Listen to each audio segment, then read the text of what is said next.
ಪಂಚಮಸಾಲಿ ಸಮಾಜಕ್ಕೆ 2A ಮೀಸಲಾತಿಯನ್ನು ಕೊಡಬೇಕು ಅನ್ನೋ ನಿಟ್ಟಿನಲ್ಲಿ ಏನು ಕೂಡಲ ಸಂಗಮ ಪೀಠದ ಜಗದ್ಗುರುಗಳು ನೇತೃತ್ವದಲ್ಲಿ ಏನು ಒಂದು ಬೃಹತ್ ಹೋರಾಟಕ್ಕೆ ಕೂಡ ಈಗಾಗಲೇ ಕರೆಯನ್ನು ನೀಡಲಾಗಿದೆ. ನಮ್ಮ ಜೊತೆಗೆ ಈಗ ಮಾತನಾಡಲು ಅಂದರೆ ಹೋರಾಟದ ಸಂಬಂಧ ಮಾತನಾಡಲು ಸ್ವತಃ ಯತ್ನಾಳ್ ಅವರಿದ್ದಾರೆ. ಅವರನ್ನು ಕೂಡ ನಾನು ಮಾತಾಡ್ತೀನಿ. ಸರ್, ಸುಮಾರು ವರ್ಷಗಳಿಂದ ಕೂಡ ಏನು ಪಂಚಮಸಾಲಿ ಸಮಾಜಕ್ಕೆ 2A ಮೀಸಲಾತಿ ಕೊಡಬೇಕು ಅನ್ನೋ ನಿಟ್ಟಿನಲ್ಲಿ ಒತ್ತಾಯ ಕೇಳಿ ಬರ್ತದೆ. ತಾವು ಕೂಡ ಹೋರಾಟ ಮಾಡ್ತಿದ್ದೀರಿ, ಶ್ರೀಗಳು ಕೂಡ ಹೋರಾಟ ಮಾಡ್ತಿದ್ದಾರೆ.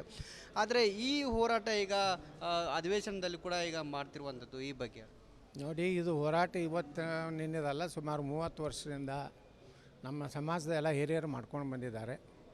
ಕೂಡಲ ಸಂಗಮ ಸ್ವಾಮಿಗಳು ಏನು ಈ ಹೋರಾಟವನ್ನು ನೇತೃತ್ವ ತಗೊಂಡ್ರು, ಅದಕ್ಕೊಂದು ಹೊಸ ಒಂದು ಆಯಾಮ ನಮ್ಮ ರಾಜ್ಯದಲ್ಲಿ ಪ್ರಾರಂಭ ಆಗಿದೆ.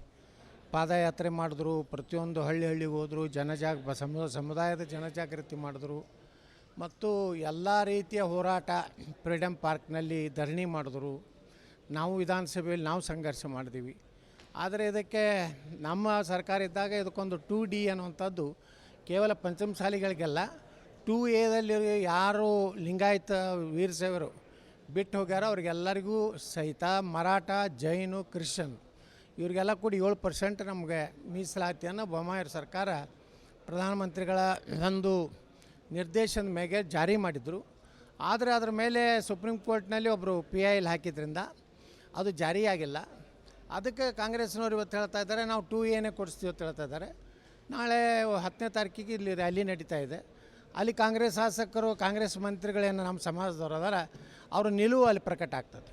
ಸರ್, ಏನು ಅಧಿವೇಶನ ಸಂದರ್ಭದಲ್ಲಿ ಟ್ರ್ಯಾಕ್ಟರ್ ರ್ಯಾಲಿಯನ್ನು ಮಾಡ್ತಿದ್ರಿ, ಅದನ್ನು ಹತ್ತಿಕ್ಕುವ ಕೆಲಸವನ್ನು ಸರ್ಕಾರ ಮಾಡ್ತಿದೆ ಅನ್ನೋದು ಒಂದು ರೀತಿ ಇದು ಏನು ರೈತ ವಿರೋಧಿ, ಜನ ವಿರೋಧಿ ಒಂದು ವ್ಯವಸ್ಥೆಯನ್ನು ಮಾಡ್ತಾಯಿದೆ. ಎಲ್ಲ ಕಡೆ ಪೊಲೀಸರಿಗೆ, ಪೊಲೀಸ್ ಠಾಣೆಗಳಿಗೆ ಸ್ಪಷ್ಟ ನಿರ್ದೇಶನ ಕೊಟ್ಟಾರೆ. ಯಾವುದೇ ಟ್ರ್ಯಾಕ್ಟರ್ಗಳನ್ನು ಯಾವುದೇ ಒಂದು ಗಾಡಿಯು ಸಹಿತ ಸುವರ್ಣಸೌಧ ಸಮೀಪ ಬರಬಾರ್ದು ಅಂತೇಳಿ ಪೊಲೀಸ್ ಇಲಾಖೆಗೆ ಮುಖ್ಯಮಂತ್ರಿಗಳು, ಗೃಹ ಮಂತ್ರಿಗಳು ಹಾಗೂ ಉಪಮುಖ್ಯಮಂತ್ರಿಗಳು 3 ಜನ ಕೂಡಿ ಭಾಳ ಖಡಕ್ ವಾರ್ನಿಂಗ್ ಕೊಟ್ಟಾರೆ.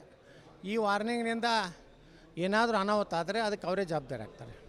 ಸರ್, ಈಗ ಪಂಚಮಸಾಲಿ ಏನು ಹೋರಾಟಗಾರರಿದೆ ಅವ್ರ ನಡುವೆ ಒಡಕು ಬಂದಿದೆ. ಇದು ಒಂದು ಕಡೆ ಎಲ್ಲೋ ಒಂದು ಕಡೆ ಈ ಹೋರಾಟಕ್ಕೆ ಅಥವಾ ಮೀಸಲಾತಿ ಹೋರಾಟಕ್ಕೆ ಹಿನ್ನಡೆದು ತರುತ್ತಾ? ನೋಡಿ, ಏನೂ ಹಿನ್ನಡೆ ಆಗೋದಿಲ್ಲ.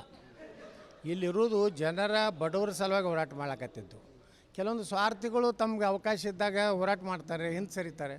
ಸರಿದ್ರೆ ಇಡೀ ಸಮಾಜ ಹಿಂದೆ ಸರಿದಿಲ್ಲ. ಅವ್ರದ್ದು ಬಣ್ಣ ಬಯಲಾಕ್ಲಾಕತ್ತೈತೆ. ಯಾರು ನಿಜವಾಗಿ ಹೋರಾಟದ ಹಿಂದಿದ್ದಾರೆ, ಯಾರು ನಡುವೆ ಬೇರೆ ಬೇರೆ ಹೇಳಿಕೆಗಳನ್ನು ಕೊಟ್ಟು ದೂರ ಆಗ್ತಾಯಿದ್ದಾರೆ ಮತ್ತು ಸ್ವಾಮೀಜಿಗಳನ್ನು ಟೀಕೆ ಮಾಡ್ತಾಯಿದ್ದಾರೆ, ಇದು ಎಲ್ಲ ಸಮಾಜ ಗಮನಿಸ್ಲಾಕತ್ತದ. ಸೂಕ್ತ ಕಾಲದಲ್ಲಿ ಸೂಕ್ತ ಉತ್ತರ ಕೊಡ್ತಾರೆ ಜನ. CMಗೆ ಗೈಡ್ ಮಾಡೋ ಬದಲಿ ಮಿಸ್ಗೈಡ್ ಮಾಡ್ತಿದ್ದಾರೆ ತಮ್ಮ ಸಮಾಜದವರೇ ಅನ್ನುವಂಥದ್ದು ಅದು ಅಂತೂ ಇದ್ದೇ ಇರೋದು. ಯಾವಾಗಲೂ ಸ್ವಾತಂತ್ರ್ಯ ಪೂರ್ವದಲ್ಲಿ ಇಂಥವ್ರು ಇದ್ದೇ ಇದ್ದರು. ಕಾಂಗ್ರೆಸ್ ಏನು ಬ್ರಿಟಿಷರ ಏಜೆಂಟರಾಗಿ ಕೆಲಸ ಮಾಡಿದರು, ಈಗ ನಮ್ಮ ಸಮಾಜ ದ್ರೋಹಿಗಳಾಗಿ ಕೆಲಸ ಮಾಡ್ತಾಯಿದ್ದಾರೆ.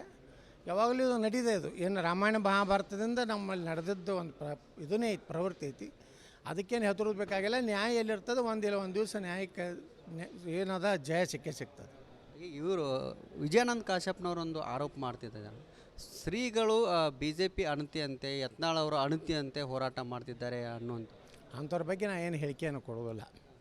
ಅದು ಜನರಿಗೆ ಗುರ್ತೈತೆ. ಯಾರು ಸ್ವಾಮಿಗಳು ಅವಾಗ BJP ಇದ್ದಾಗನೇ ಎಷ್ಟು ಪ್ರಾಮಾಣಿಕವಾಗಿ ಹೋರಾಟ ಮಾಡ್ಯಾರ, ಈಗೂ ಅಷ್ಟೇ ಪ್ರಾಮಾಣಿಕವಾಗಿ ಅವ್ರು ಹೋರಾಟ ಮಾಡ್ತಾಯಿದ್ದಾರೆ. ಅವರೇನು ಸ್ವಾಮಿಗಳು ಯಾವುದೇ ರೀತಿಯ ಬದಲಾವಣೆ ಆಗಿಲ್ಲ. ಕೆಲವೊಂದು ಮಂದಿಗೆ ಅನಿಸ್ಬಿಡ್ತೈತೆ ತಮ್ಮ ಮಾತೇ ಕೇಳಬೇಕಂತೇಳಿ. ಹಂಗಾಗೋದಿಲ್ಲ. ಸಮಾಜ ಮಾತು ಕೇಳಬೇಕಾಗ್ತೈತೆ. ಲೀಡ್ರುಗಳ ಮಾತು ಕೇಳಿ ಯಾವುದೇ ನಿರ್ಣಯ ಮಾಡ್ಲಿಕ್ಕೆ ಆಗೋದಿಲ್ಲ. ಸಮಾಜ ಯಾರು ನೋಡಿ ಮುಖ ನೋಡಿ ಇವತ್ತು ಬೆನ್ನತ್ತದ, ಸ್ವಾಮೀಜಿಗಳ ಮುಖ ನೋಡಿ ಬೆನ್ನತ್ತದೆ. ಈ ರಾಜಕಾರಣಿಗಳ ಮುಖ ನೋಡಿಲ್ಲ. ಅದಕ್ಕೆ ಸ್ವಾಮೀಜಿಗಳು ಏನು ನಿರ್ಣಯ ತಗೋತಾರೆ ಅದಕ್ಕೆ ನಾವು ಬದ್ದಿರ್ತೀವಿ ಅಷ್ಟೇ. ಸಮಾಜದ ಉಪಯೋಗ ತಗೊಂಡವರು ಈಗ ಸಮಾಜ ಏನು ಹೋರಾಟ ಮಾಡ್ತಿದೆ ಅದರಿಂದ ಮುಜುಗರ ಆಗ್ತಿದೆ ಅನ್ನೋ ಒಂದು ಮಾತನ್ನು ಕೂಡ ಲಕ್ಷ್ಮೀ ಹೆಬ್ಬಾಳ್ಕರ್ ಹೇಳಿದರು. ನೋಡಿ, ಮುಜುಗರ ಆಗ್ತದೆ ಅನ್ನೋಂಥ ನಾವು ಆಡಳಿತ BJP ಒಳಗಿದ್ದೇವೆ. ನಮ್ಮದೇ ಸರ್ಕಾರ ಇತ್ತಲ್ಲ, ನಮ್ಮವರು ಬೇಕಾದಟ್ಟು ನಮ್ಮ ಟೀಕೆ ಮಾಡಿದ್ರು. ನೋಟಿಸ್ ಕೊಡಿಸ್ತೀವಿ ಅಂದ್ರೆ ಅವಾಗೂ ನೋಟಿಸ್ ಕೊಡಿಸ್ತೀವಿ, ಏನೂ ಆಗಲಿಲ್ಲ. ಹಂಗೆಲ್ಲ ಆಗೋದಿಲ್ಲ. ಇವ್ರಿಗೆಲ್ಲ ಧೈರ್ಯ ಇಲ್ಲ. ಇವರು ಒಂದೊಂದು ಅಧಿಕಾರಕ್ಕೆ ಅಂಟ್ಕೊಂಡು ಕೂತಾರೆ. ಅದಕ್ಕೆ ಇಳ್ಕಂದ್ರೇನು ನಮ್ಮಂಗೆ ಹೊರಗೆ ಬರಲಿ, ನೋಡೋಣ ಹೆಂಗೆ ಸಿದ್ದರಾಮಯ್ಯ ಮಾಡೋದು ನೋಡೋಣ. ತಡೆಯುವ ಯತ್ನ ಏನಾದರೂ ಆದರೆ ನೋಡಿರಿ, ತಡೆಯುವ ಯತ್ನ ಹತ್ರ ಆಗೋದೆ, ಎರಡು ಮಾತಿಲ್ಲ. ಅದು ಏನು ತಡೆದ್ರು ಇದ್ರ ಹಿಂದೆ ಯಾರು ಅದಾರೆ? ನಾಳೆ ಸದನದಾಗ ನಾವು ಪ್ರಸ್ತಾಪ ಮಾಡ್ತೀವಿ, ನಾವೆಲ್ಲ ಕೊಡಿ. ಅವಾಗ ಇವ್ರು ಯಾರು ನಾ ಹೆಂಗೆ ಧರಣಿಗೆ ಹೋಗಿದ್ದೆ ಹಂಗೆ ಯಾರು ಬರ್ತಾರಿಲ್ಲೋ ಅಲ್ಲೇ ಗೊತ್ತಾಗ್ತದಲ್ಲ ರೀ. ಒಳಗೂ ಅಗ್ನಿ ಪರೀಕ್ಷೆ ಆಗೋದೈತಿ, ಹೊರಗೂ ಅಗ್ನಿ ಪರೀಕ್ಷೆ ಆಗ್ತದೆ.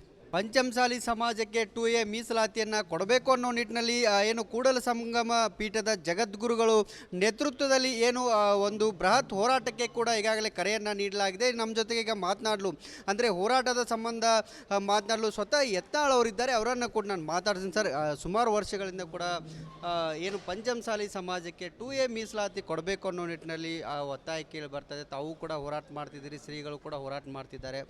ಆದರೆ ಈ ಹೋರಾಟ ಈಗ ಅಧಿವೇಶನದಲ್ಲಿ ಕೂಡ ಈಗ ಮಾಡ್ತಿರುವಂಥದ್ದು ಈ ಬಗ್ಗೆ ನೋಡಿ, ಇದು ಹೋರಾಟ ಇವತ್ತು ನಿನ್ನೆದಲ್ಲ, ಸುಮಾರು 30 ವರ್ಷದಿಂದ ನಮ್ಮ ಸಮಾಜದ ಎಲ್ಲ ಹಿರಿಯರು ಮಾಡ್ಕೊಂಡು ಬಂದಿದ್ದಾರೆ. ಕೂಡಲ ಸಂಗಮ ಸ್ವಾಮಿಗಳು ಏನು ಈ ಹೋರಾಟವನ್ನು ನೇತೃತ್ವ ತಗೊಂಡ್ರು, ಅದಕ್ಕೊಂದು ಹೊಸ ಒಂದು ಆಯಾಮ ನಮ್ಮ ರಾಜ್ಯದಲ್ಲಿ ಪ್ರಾರಂಭ ಆಗಿದೆ. ಪಾದಯಾತ್ರೆ ಮಾಡಿದ್ರು, ಪ್ರತಿಯೊಂದು ಹಳ್ಳಿಗೆ ಹೋದರು, ಸಮುದಾಯದ ಜನಜಾಗೃತಿ ಮಾಡಿದ್ರು, ಮತ್ತು ಎಲ್ಲ ರೀತಿಯ ಹೋರಾಟ ಫ್ರೀಡಮ್ ಪಾರ್ಕ್ನಲ್ಲಿ ಧರಣಿ ಮಾಡಿದ್ರು. ನಾವು ವಿಧಾನಸಭೆಯಲ್ಲಿ ನಾವು ಸಂಘರ್ಷ ಮಾಡಿದ್ದೀವಿ. ಆದರೆ ಇದಕ್ಕೆ ನಮ್ಮ ಸರ್ಕಾರ ಇದ್ದಾಗ ಇದಕ್ಕೊಂದು 2D ಅನ್ನುವಂಥದ್ದು ಕೇವಲ ಪಂಚಮಸಾಲಿಗಳಿಗೆಲ್ಲ, 2Aದಲ್ಲಿ ಯಾರು ಲಿಂಗಾಯತ ವೀರಶೈವರು ಬಿಟ್ಟು ಹೋಗ್ಯಾರೋ ಅವ್ರಿಗೆಲ್ಲರಿಗೂ ಸಹಿತ ಮರಾಠ, ಜೈನು, ಕ್ರಿಶ್ಚನ್ ಇವರಿಗೆಲ್ಲ ಕೂಡಿ 7% ನಮಗೆ ಮೀಸಲಾತಿಯನ್ನು ಬೊಮ್ಮಾಯಿ ಸರ್ಕಾರ ಪ್ರಧಾನಮಂತ್ರಿಗಳ ಒಂದು ನಿರ್ದೇಶನದ ಮೇಲೆ ಜಾರಿ ಮಾಡಿದರು. ಆದರೆ ಅದರ ಮೇಲೆ ಸುಪ್ರೀಂ ಕೋರ್ಟ್ನಲ್ಲಿ ಒಬ್ಬರು PIL ಹಾಕಿದ್ರಿಂದ ಅದು ಜಾರಿಯಾಗಿಲ್ಲ. ಅದಕ್ಕೆ ಕಾಂಗ್ರೆಸ್ನವ್ರು ಇವತ್ತು ಹೇಳ್ತಾ ಇದ್ದಾರೆ ನಾವು 2Aನೇ ಕೊಡಿಸ್ತೀವಿ ಅಂತ ಹೇಳ್ತಾ ಇದ್ದಾರೆ. ನಾಳೆ 10ನೇ ತಾರೀಕಿಗೆ ಇಲ್ಲಿ ರ್ಯಾಲಿ ನಡೀತಾ ಇದೆ. ಅಲ್ಲಿ ಕಾಂಗ್ರೆಸ್ ಶಾಸಕರು, ಕಾಂಗ್ರೆಸ್ ಮಂತ್ರಿಗಳೇನು ನಮ್ಮ ಸಮಾಜದವ್ರು ಅದಾರ, ಅವ್ರ ನಿಲುವು ಅಲ್ಲಿ ಪ್ರಕಟ ಆಗ್ತದೆ. ಸರ್, ಏನು ಅಧಿವೇಶನ ಸಂದರ್ಭದಲ್ಲಿ ಟ್ರ್ಯಾಕ್ಟರ್ ರ್ಯಾಲಿಯನ್ನು ಮಾಡ್ತಿದ್ರಿ, ಅದನ್ನು ಹತ್ತಿಕ್ಕುವ ಕೆಲಸವನ್ನು ಸರ್ಕಾರ ಮಾಡ್ತಿದೆ ಅನ್ನೋದು ಇದೆ.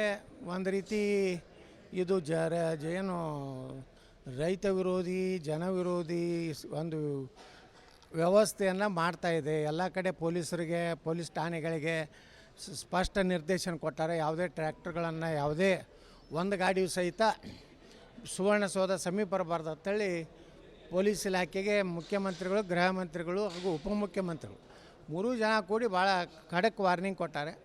ಈ ವಾರ್ನಿಂಗ್ನಿಂದ ಏನಾದರೂ ಅನಾಹುತ ಆದರೆ ಅದಕ್ಕೆ ಅವರೇ ಜವಾಬ್ದಾರಿ ಆಗ್ತಾರೆ. ಸರ್, ಈಗ ಪಂಚಮಸಾಲಿ ಏನು ಹೋರಾಟಗಾರರಿದೆ ಅವ್ರ ನಡುವೆ ಒಡಕು ಬಂದಿದೆ. ಇದು ಒಂದು ಕಡೆ ಎಲ್ಲೋ ಒಂದು ಕಡೆ ಈ ಹೋರಾಟಕ್ಕೆ ಅಥವಾ ಮೀಸಲಾತಿ ಹೋರಾಟಕ್ಕೆ ಹಿನ್ನಡೆದು ತರುತ್ತಾ ಅಂತ ನೋಡಿ, ಏನೂ ಹಿನ್ನಡೆ ಆಗೋದಿಲ್ಲ. ಇಲ್ಲಿರೋದು ಜನರ ಬಡವರ ಸಲುವಾಗಿ ಹೋರಾಟ ಮಾಡಕತ್ತಿದ್ದು. ಕೆಲವೊಂದು ಸ್ವಾರ್ಥಿಗಳು ತಮ್ಗೆ ಅವಕಾಶ ಇದ್ದಾಗ ಹೋರಾಟ ಮಾಡ್ತಾರೆ, ಹಿಂದೆ ಸರಿತಾರೆ. ಸರಿದ್ರೆ ಇಡೀ ಸಮಾಜ ಹಿಂದೆ ಸರಿದಿಲ್ಲ. ಅವ್ರದ್ದು ಬಣ್ಣ ಬಯಲಾಕ್ಲಾಕತ್ತೈತೆ. ಯಾರು ನಿಜವಾಗಿ ಹೋರಾಟದ ಹಿಂದಿದ್ದಾರೆ, ಯಾರು ನಡುವೆ ಬೇರೆ ಬೇರೆ ಹೇಳಿಕೆಗಳನ್ನು ಕೊಟ್ಟು ದೂರ ಆಗ್ತಾಯಿದ್ದಾರೆ ಮತ್ತು ಸ್ವಾಮೀಜಿಗಳನ್ನು ಟೀಕೆ ಮಾಡ್ತಾಯಿದ್ದಾರೆ, ಇದು ಎಲ್ಲ ಸಮಾಜ ಗಮನಿಸ್ಲಾಕತ್ತದ. ಸೂಕ್ತ ಕಾಲದಲ್ಲಿ ಸೂಕ್ತ ಉತ್ತರ ಕೊಡ್ತಾರೆ ಜನ. CMಗೆ ಗೈಡ್ ಮಾಡೋ ಬದಲಿ ಮಿಸ್ಗೈಡ್ ಮಾಡ್ತಿದ್ದಾರೆ ತಮ್ಮ ಸಮಾಜದವರೇ ಅನ್ನುವಂಥದ್ದು ಅದು ಅಂತೂ ಇದ್ದೇ ಇರೋದು. ಯಾವಾಗಲೂ ಸ್ವಾತಂತ್ರ್ಯ ಪೂರ್ವದಲ್ಲಿ ಇಂಥವ್ರು ಇದ್ದೇ ಇದ್ದರು. ಕಾಂಗ್ರೆಸ್ ಏನು ಬ್ರಿಟಿಷರ ಏಜೆಂಟರಾಗಿ ಕೆಲಸ ಮಾಡಿದರು, ಈಗ ನಮ್ಮ ಸಮಾಜ ದ್ರೋಹಿಗಳಾಗಿ ಕೆಲಸ ಮಾಡ್ತಾಯಿದ್ದಾರೆ. ಯಾವಾಗಲೂ ಇದು ನಡೀದೇ. ಇದು ಏನು ರಾಮಾಯಣ ಮಹಾಭಾರತದಿಂದ ನಮ್ಮಲ್ಲಿ ನಡೆದದ್ದು ಒಂದು ಇದನ್ನೇ ಐತಿ, ಪ್ರವೃತ್ತಿ ಐತಿ. ಅದಕ್ಕೇನು ಹೆದರೋದು ಬೇಕಾಗಿಲ್ಲ. ನ್ಯಾಯ ಎಲ್ಲಿರ್ತದೆ, ಒಂದು ದಿವಸ ನ್ಯಾಯಕ್ಕೆ ಏನದ ಜಯ ಸಿಗ್ತದೆ. ಇವರು ವಿಜಯಾನಂದ ಕಾಶ್ಯಪ್ನವರೊಂದು ಆರೋಪ ಮಾಡ್ತಿದ್ದಾರೆ, ಶ್ರೀಗಳು BJP ಅಣತಿಯಂತೆ, ಯತ್ನಾಳ್ ಅವರು ಅಣತಿಯಂತೆ ಹೋರಾಟ ಮಾಡ್ತಿದ್ದಾರೆ ಅನ್ನುವಂಥ. ಅಂಥವ್ರ ಬಗ್ಗೆ ನಾನು ಏನು ಹೇಳಿಕೆಯನ್ನು ಕೊಡೋದಿಲ್ಲ. ಅದು ಜನರಿಗೆ ಗುರ್ತೈತೆ. ಯಾರು ಸ್ವಾಮಿಗಳು ಅವಾಗ BJP ಇದ್ದಾಗನೇ ಎಷ್ಟು ಪ್ರಾಮಾಣಿಕವಾಗಿ ಹೋರಾಟ ಮಾಡ್ಯಾರ, ಈಗೂ ಅಷ್ಟೇ ಪ್ರಾಮಾಣಿಕವಾಗಿ ಅವ್ರು ಹೋರಾಟ ಮಾಡ್ತಾಯಿದ್ದಾರೆ. ಅವರೇನು ಸ್ವಾಮಿಗಳು ಯಾವುದೇ ರೀತಿಯ ಬದಲಾವಣೆ ಆಗಿಲ್ಲ. ಕೆಲವೊಂದು ಮಂದಿಗೆ ಅನಿಸ್ಬಿಡ್ತೈತೆ ತಮ್ಮ ಮಾತೇ ಕೇಳಬೇಕಂತೇಳಿ. ಹಂಗಾಗೋದಿಲ್ಲ. ಸಮಾಜ ಮಾತು ಕೇಳಬೇಕಾಗ್ತೈತೆ. ಲೀಡ್ರುಗಳ ಮಾತು ಕೇಳಿ ಯಾವುದೇ ನಿರ್ಣಯ ಮಾಡ್ಲಿಕ್ಕೆ ಆಗೋದಿಲ್ಲ. ಸಮಾಜ ಯಾರು ನೋಡಿ ಮುಖ ನೋಡಿ ಇವತ್ತು ಬೆನ್ನತ್ತದ, ಸ್ವಾಮೀಜಿಗಳ ಮುಖ ನೋಡಿ ಬೆನ್ನತ್ತದೆ. ಈ ರಾಜಕಾರಣಿಗಳ ಮುಖ ನೋಡಿ ಅಲ್ಲ. ಅದಕ್ಕೆ ಸ್ವಾಮೀಜಿಗಳು ಏನು ನಿರ್ಣಯ ತಗೋತಾರೆ ಅದಕ್ಕೆ ನಾವು ಬದ್ದಿರ್ತೀವಿ ಅಷ್ಟೇ. ಸಮಾಜದ ಉಪಯೋಗ ತಗೊಂಡವರು ಈಗ ಸಮಾಜ ಏನು ಹೋರಾಟ ಮಾಡ್ತಿದೆ ಅದರಿಂದ ಮುಜುಗರ ಆಗ್ತಿದೆ ಅನ್ನೋ ಒಂದು ಮಾತನ್ನು ಕೂಡ ಲಕ್ಷ್ಮೀ ಹೆಬ್ಬಾಳ್ಕರ್ ಹೇಳಿದರು. ನೋಡಿ, ಮುಜುಗರ ಆಗ್ತದೆ ಅನ್ನೋಂಥ ನಾವು ಆಡಳಿತ BJP ಒಳಗಿದ್ದೇವೆ. ನಮ್ಮದೇ ಸರ್ಕಾರ ಇತ್ತಲ್ಲ, ನಮ್ಮವರು ಬೇಕಾದಟ್ಟು ನಮ್ಮ ಟೀಕೆ ಮಾಡಿದ್ರು. ನೋಟಿಸ್ ಕೊಡಿಸ್ತೀವಿ ಅಂದ್ರೆ ಅವಾಗೂ ನೋಟಿಸ್ ಕೊಡಿಸ್ತೀವಿ ಏನೂ ಆಗಲಿಲ್ಲ. ಹಂಗೆಲ್ಲ ಆಗೋದಿಲ್ಲ. ಇವ್ರಿಗೆಲ್ಲ ಧೈರ್ಯ ಇಲ್ಲ. ಇವರು ಒಂದೊಂದು ಅಧಿಕಾರಕ್ಕೆ ಅಂಟ್ಕೊಂಡು ಕೂತಾರೆ. ಅದಕ್ಕೆ ಇಳ್ಕಂದ್ರೇನು ನಮ್ಮಂಗೆ ಹೊರಗೆ ಬರಲಿ, ನೋಡೋಣ ಹೆಂಗೆ ಸಿದ್ದರಾಮಯ್ಯ ಮಾಡೋದು ನೋಡೋಣ. ತಡೆಯುವ ಯತ್ನ ಏನಾದರೂ ಆದರೆ ನೋಡಿರಿ, ತಡೆಯುವ ಯತ್ನ ಹತ್ರ ಆಗೋದೆ. ಎರಡು ಮಾತಿಲ್ಲ. ಅದು ಏನು ತಡೆದ್ರು ಇದ್ರ ಹಿಂದೆ ಯಾರು ಅದಾರೆ, ನಾಳೆ ಸದನದಾಗ ನಾ ಪ್ರಸ್ತಾಪ ಮಾಡ್ತೀವಿ ನಾವೆಲ್ಲ ಕೊಡಿ, ಅವಾಗ ಇವ್ರು ಯಾರು, ನಾ ಹೆಂಗೆ ಧರಣಿಗೆ ಹೋಗಿದ್ದೆ ಹಂಗೆ ಯಾರು ಬರ್ತಾರಿಲ್ಲೋ ಅಲ್ಲೇ ಗೊತ್ತಾಗ್ತದಲ್ಲ ರೀ. ಒಳಗೂ ಅಗ್ನಿ ಪರೀಕ್ಷೆ ಆಗೋದೈತಿ, ಹೊರಗೂ ಅಗ್ನಿ ಪರೀಕ್ಷೆ ಆಗ್ತದೆ. ಇದಿಷ್ಟು ಯತ್ನಾಳ್ ಅವರು ಹೇಳ್ತಿರುವಂಥದ್ದು. ಪ್ರಮುಖವಾಗಿ ನಾವು ಒಳಗಡೆ ಕೂಡ ಅಗ್ನಿ ಪರೀಕ್ಷೆ ಆಗುತ್ತೆ, ಹೊರಗಡೆ ಕೂಡ ಅಗ್ನಿ ಪರೀಕ್ಷೆ ಆಗುತ್ತೆ, ಆದರೆ ಹೋರಾಟವನ್ನು ಮಾಡ್ತೀವಿ. ಆದರೆ ಈ ಒಂದು ಹೋರಾಟವನ್ನು ತಡೆಯುವ ಕೆಲಸವನ್ನು ಸರ್ಕಾರ ಕೂಡ ಮಾಡ್ತಿದೆ ಅನ್ನೋ ಒಂದು ಆರೋಪವನ್ನು ಕೂಡ ಯತ್ನಾಳ್ ಅವರು ಮಾಡಿರುವಂಥದ್ದು. ಕ್ಯಾಮ್ರಾ ಪರ್ಸನ್ ಗುರುಪ್ರಸಾದ್ ಜೊತೆ ಮೈಲಾರಿಪಡ ರಿಪಬ್ಲಿಕ್ ಕನ್ನಡ, ಬೆಳಗಾವಿ.